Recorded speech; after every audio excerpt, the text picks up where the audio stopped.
Hey, I'm Steven. I'm about to go see the new Spider-Man movie, Spider-Man Into the Spider-Verse, and I will catch you after the credits. Ladies and gentlemen, my name is Miles Morales. I'm the one and only Spider-Man. At least that's what I thought. You ever hear of the Super Collider? You're gonna love this. Dimension opening now. You're like me. That's impossible. Hey, so I just got back from... Hold on one moment. Sorry about that. So, I just got back from seeing the new Spider-Man movie, and you may not know about me. I'm a bit of a Spider-Man fan. The first review we did on this channel was Venom, and I think I went into it a little bit there, but just in case you forgot, I may like Spider-Man, Spider-Gwen, all those related parties, just a little bit. In fact, before Cassie and I went and saw the showing, I even picked up Spider-Geddon Comics, which is the Spider-Man event in comic books going on right now. And it's not the first time I've done it. I've got a whole stack down here, so it's not a new thing. It wasn't just today I was in the mood. I've been collecting this for a while, and I'm really into Spider-Man. So, that being said, what did I think of the new movie? I loved it. Every second of it. It was great. I walked into it trying to be a little open-minded. The trailers looked good, but, you know, anything can go downhill. No, not this one. This one was great. In fact, this is probably the most fun I've had at a movie this year. Probably one of my best movie experiences. Probably one of the best movies I've seen this year. It was just so fantastic. I laughed, I cried, I cried because Stan Lee's cameo in this movie. Without going into too heavy of spoilers, if you know anything about the comic books, in Miles Morales' world, the Peter Parker of that world dies. And when this happens, the world is so sad to see Spider-Man go. Miles Morales goes into a shop and picks up a new Spider-Man costume, and there's Stan Lee, and he just looks at him and goes, I'm gonna miss him. He was my friend.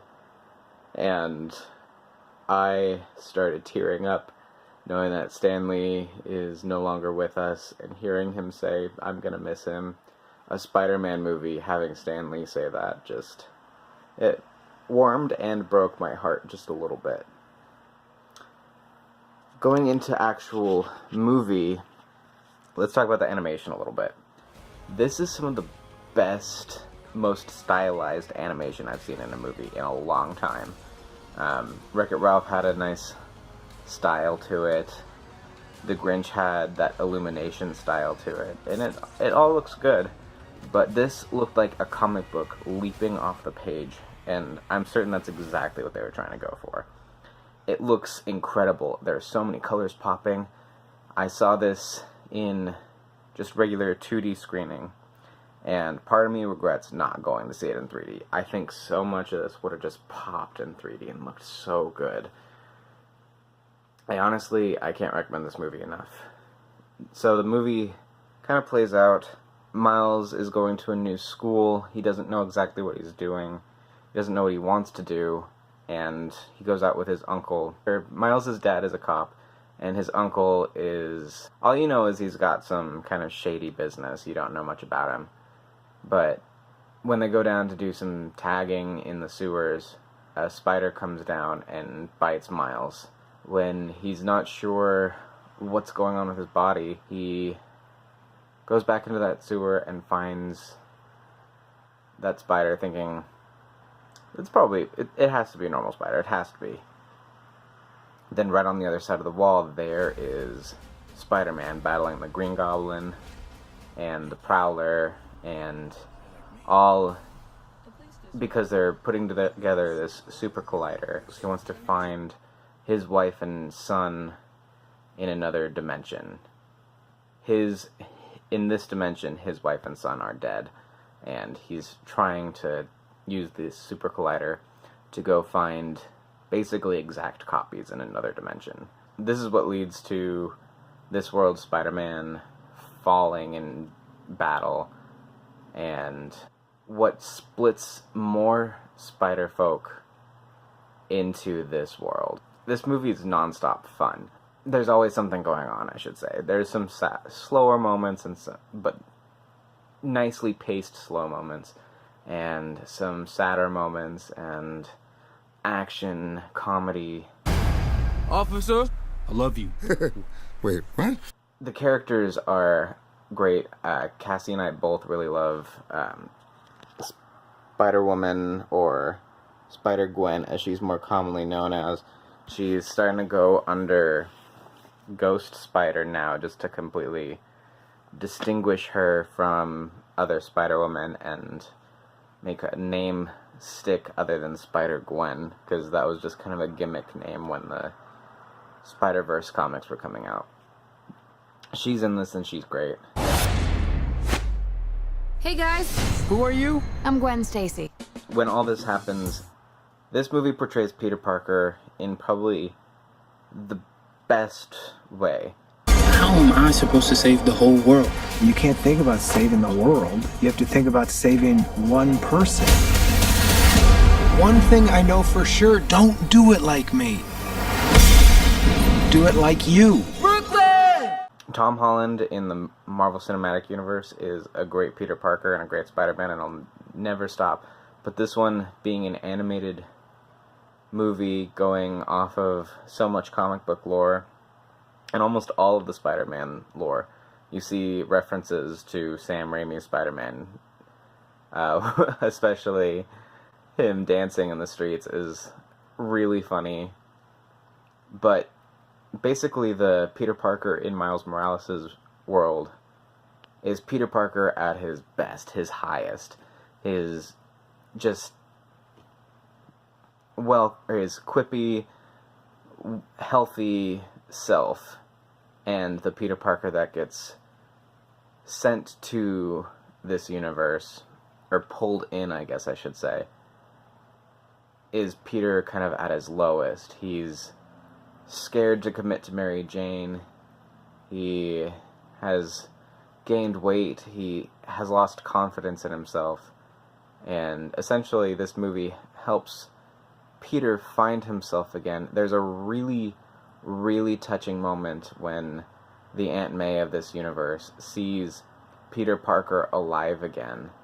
And I think also if I remember right, in this Peter Parker's other universe, he had already had to let Aunt May go. She had passed away. So they both have this kind of just moment of looking at each other, and it's really great. There's so much in this movie I want to talk about, but it's just not a movie I can explain more than the basic plot to. Once all these spider people are in Miles Morales' world, their atoms don't like being in another dimension. So if they're in there too long, they will disintegrate. This means Miles Morales is the only Spider-Man to be able to stay on this side and shut it down while all the other Spider-Men get home after thwarting the Kingpin's next attempt at opening the Super Collider. It's really good. Like, that's the plot of the movie. The big dilemma is Miles Morales has literally just gotten his powers and doesn't know how to be Spider-Man yet. Hey! I Ow, can't calm let down. go. It's fine, just... Ow! So all these experienced Spider-Men are trying to figure out how to do this, and how to get Miles trained up to be the Spider-Man he needs to be. Otherwise, one of them has to stay behind and basically lose their life.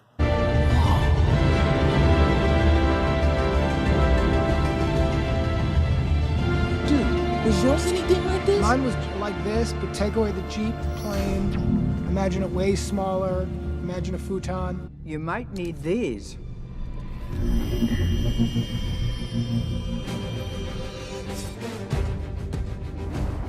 Hey, fellas. Is he in black and white? Where's that wind coming from? We're in a basement. Wherever I go, the wind follows. It's really fun to see Spider-Man Noir in this.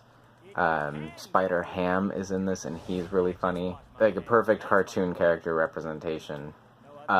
New one, there's Penny Parker from basically this anime universe, and she's great. They make you feel for all of these characters, even though they don't have that much screen time, but they give everybody just enough background and just enough screen time that you're emotionally invested in everybody. I'm going to keep rambling on if I don't cut myself off. So, quickly, after the credits, there's a mid-credits sequence that is just a little tribute to Stan Lee and Steve Ditko, the creators of Spider-Man. And I've already talked about the Stan Lee cameo. I saw in Miles's dad's phone, he's scrolling through, and you can briefly catch Steve Ditko's name in his contact list, which is kind of a cute little nod. But stay after the credits. It's a little bit of a long credit sequence, but toward the end you get a Spider-Man Christmas song, which is very funny, and it leads into one last scene with one last Spider-Man who hadn't made it in the film. I feel like I can spoil that it's Spider-Man 2099, but the situation that he's put in, I can't spoil for you. It is so funny. I was laughing like crazy. I loved every minute of this movie. For enjoyability's sake, 10 out of 10. This movie gets a 10 out of 10 from me. If you're a Spider-Man fan or just a person who wants to see a fun movie, bright, colorful, action, funny, emotional at times, this is the movie that I say go see. And if you can't make it to the movie theaters, as soon as it comes out, I highly recommend picking it up and giving it a watch, whether it's a rental or straight up buying the movie. I'll be buying the movie as soon as it comes out. It's that good. Without much more to talk about, or that I'm willing to talk about because I don't want to spoil too much of the movie, I will just say I'll catch you at the movies. That way. Other way. Do animals talk in this dimension? Because I don't want to freak them out.